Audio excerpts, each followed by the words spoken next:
भाई तो अपनी बहनों की खुशी की खातिर अपनी जान तक दे देते हैं। उसामा, किस किस्म के भाई हो तुम? मेरा जवान बेटा गंवाया है उस बदबख्त की वजह से। मेरे लिए मेरी बहन की खुशी से बढ़कर कुछ नहीं है। आप ही बताएं, सब में मेरा क्या कसूर था? कोई भी मुझे इस फैसले से हटने पे मजबूर नहीं कर सकता। मैं फैसला कर चुका हूँ कि मैं अलिशबा से नहीं सिर्फ तुमसे शादी करूंगा। नूर, आप जरा अपना संभाल कर रखिएगा।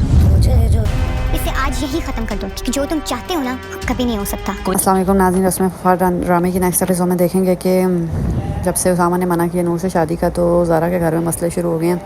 तो उसामा की मौत से कहती है कि तुम ऐसे कैसे कर सकते हो, तुम्हें अपनी बहन के घर की बिल्कुल परवाह नहीं है। लोग तो अपनी बहनों के लिए क्या कुछ नहीं करते, और तुम एक ये काम नहीं कर सकते कि अलिशबा से शादी कर लो। तो उसामा कहता आप जो मर्ज़ी कर लें, मैं अलिशबा से शादी नहीं कर सकता और मैं इस बात पर डर लूँ। उधर ज़ारा का जो शोर है यानी अलिशबा का भाई, उसने भी ज़ारा को वार्निंग दे दी है कि अगर उसामा ने उसकी बहन से शादी ना की ना, तो फिर तुम भी अपना देख लो। तो ज़ारा कहती है सब में मेरा क्या कसूर है।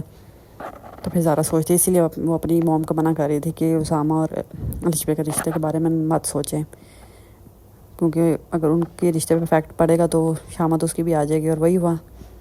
अब उसामा की माँ को समझ नहीं आ रही, कभी उसामा से बात करती है, कभी नूर के घर चली जाती है उनको बातें सुनाने।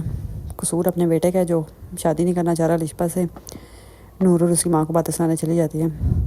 तो वहाँ पे नूर की माँ की तबीयत ख़राब हो जाती है, तो उसको हॉस्पिटल लेके जाते हैं। तो उसामा भी इधर होता है, तो नूर उसामा को कॉल करती है, तो वही लेके जाता है। फिर खैर इतनी ज़्यादा तबीयत ख़राब नहीं होती, डिस्चार्ज कर देते हैं, घर वापस आ जाती हैं। फिर उसामा नूर को कहता है कि मैं ना शादी करूँगा तो सिर्फ तुमसे ही, अलिशबा से मैं शादी नहीं करूँगा।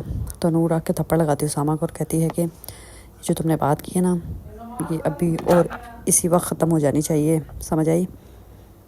मुझे तुमसे शादी नहीं करनी।